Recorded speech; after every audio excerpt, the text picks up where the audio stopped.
सभी लोग दोस्तों, आज के सेशन में आप सभी लोगों को जुड़ने के लिए बहुत बहुत स्वागत है दोस्तों।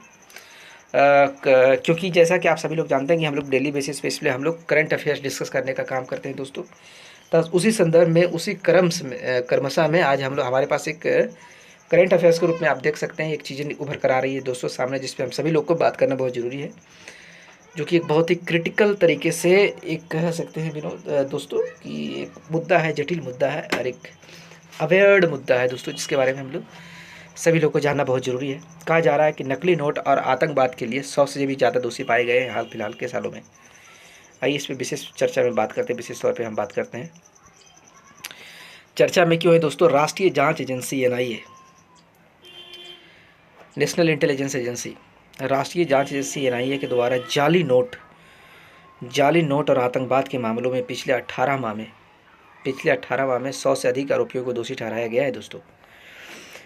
यानी कि 18 महीनों में 100 से अधिक दोषियों को पकड़ने का काम किया गया। दोष सिद्ध क्या क्या किस किस में दोष सिद्ध किए गए इस पर चर्चा करते हैं। कहाँ कहाँ दोष सिद्ध की गई है दोस्तों। राष्ट्रीय जांच एजेंसी, नेशनल इंटेलिजेंस एजेंसी ने एक कार्रवाई गैर कानूनी गतिविधि रोकथाम अधिनियम UAPA के तहत 1967 के प्रावधानों के तहत करने का काम किया है दोस्तों। नकली भारतीय मुद्रा का उत्पादन, तस्करी और संचलन एक तरह का आतंकवादी कृत्य है, एक तरह का टेररिस्ट काम है दोस्तों। टेररिस्ट एक्टिविटी के तौर पे इसे देखा जाता है, इसे टेररिस्ट एक्टिविटी के नज़र से इसे देखा जाने का काम किया जाता है दोस्तों। अगर कोई नकली मुद्रा छापता है, यानी कोई नकली करेंसी को छापता है, उसका तस्करी करता है या फिर उसका संचलन करता है, उसका सप्लाई करता है या फिर उसका बैड ट्रेडिंग करता है दोस्तों, तो इस तरीके को हम एक तरीके से टेररिस्ट एक्टिविटी के तौर पे इसे देखा जाता है। वर्ष 2023 में 27 मामलों में 79 आरोपी को दोषी ठहराए जाने का काम किया गया था दोस्तों। जनवरी 2023 में अब तक जाली नोट मामलों में 18 लोग दोष सिद्ध हो चुके हैं। यानी वर्ष 2024 की पहली छमाही में विशेष अदालतों द्वारा 6 मामलों में 26 दोषी और 5 वर्ष यानी 19 से लेकर 24 अगर देखा जाए विनोद दोस्तों, तो इसमें विभिन्न NIA मामलों में दोषी ठहराए गए आरोपियों की संख्या लगभग 354 हो चुकी है दोस्तों। यानी कि पिछले 5 सालों की अगर हम डेटा निकालने का प्रयास करें तो विशेष अदालतों में विचाराधीन 103 मामले, यानी कि विशेष अदालतों में, यानी कि हाई कोर्ट सुप्रीम कोर्ट को कहा जाता है, उसमें 103 मामले जिस पे कोई निर्णय नहीं लिया गया था, उसमें से 100 मामलों में दोष सिद्धि पाया गया है, दोष सिद्ध हुआ है दोस्तों। इस्लामिक स्टेट से जुड़े मामलों में 15 आरोपियों को सजा भी दी गई है दोस्तों।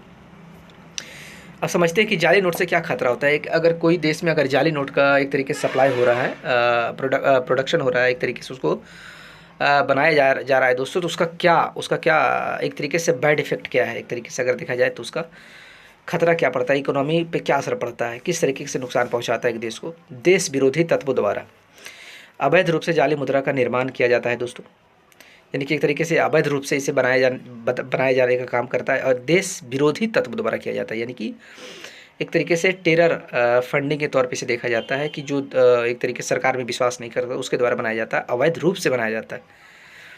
दूसरी बात कि भारतीय अर्थव्यवस्था के लिए खतरा उत्पन्न करता है। कैसे खतरा उत्पन्न करता है दोस्तों, आतंकवादियों गतिविधियों का वित्त पोषण होता है, यानी फंडिंग करने का काम करता है, यानी टेररिस्ट अटैक यानी टेरर एक्टिविटी से रिलेटेड एक तरीके से फंडिंग किया जाता है दोस्तों। बाजार में क्या होता है, बाजार में मुद्रा की मात्रा में वृद्धि होती है, यानी कि मनी सप्लाई बढ़ जाता है।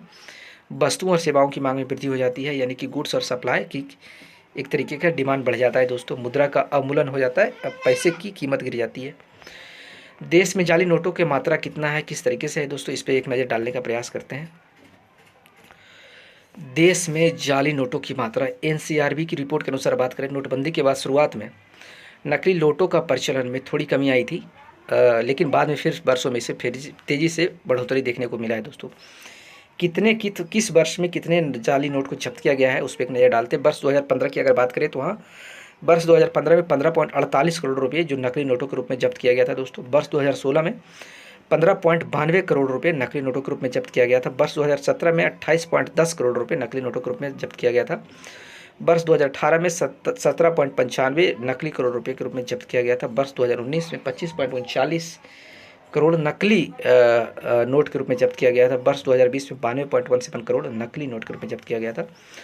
वर्ष 2021 में 20.39 करोड़ नकली नोट के रूप में जब्त किया गया था। तो जाली नोटों को रोकने का क्या उपाय है भारतीय यानी कि भारत सरकार में, इसको रोकने का क्या उपाय है, क्या प्लान है, क्या कानून क्या कहता है दोस्तों, इस पर एक नज़र चर्चा डालते हैं कि क्या क्या भारत सरकार द्वारा एक तरीके से कानून बनाने का काम किया गया है दोस्तों। वर्ष 2016 में 500 एवं 1000 रुपये नोटबंदी के नोट परिचालन से वापस ले लिए गए थे, जिसके कारण क्या है, दूसरा पक्ष, पहला तरीका तो डिमोनेटाइजेशन के थ्रू आप इस एक तरीके से अगर देखा जाए तो आप जो नकली नोटों का जो सप्लाई है उसको हम एक तरीके से डिमोनेटाइजेशन के थ्रू हम इसको कंट्रोल कर सकते हैं। दूसरा, लिमिटेंट सुरक्षा स्याही बनाया होता है दोस्तों अथी पे, हर नोटों पे 1-2 लाइन बनाया होता है दोस्तों।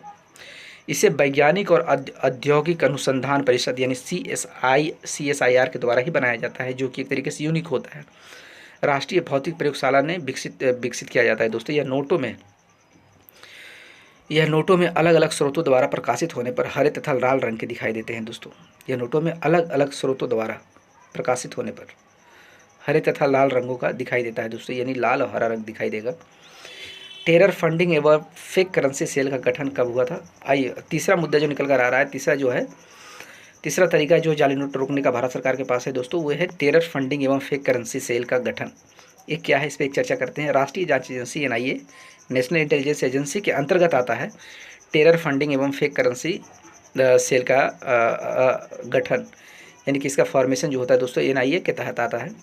सुरक्षा एजेंसियों के बीच सूचना साझा करने के लिए गृह मंत्रालय द्वारा FICN समन्वय समूह का गठन भी किया गया है दोस्तों। चौथा ये है, संभावित प्रश्न क्या निकलते हैं कि गैर गतिविधियों रोकथाम अधिनियम निम्नलिखित में से किस वर्ष से संबंधित है? तो इसका सही उत्तर डी होगा, 1967 दोस्तों। उम्मीद करते हैं आप सभी लोगों को ये सेशन अच्छा लगा होगा, चीज़ें समझ में आई होगी दोस्तों।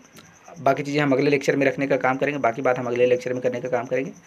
आज के सेशन में इतना ही रखते हैं। आप सभी लोगों के साथ जुड़ने के लिए बहुत बहुत धन्यवाद। आप लोग ख्याल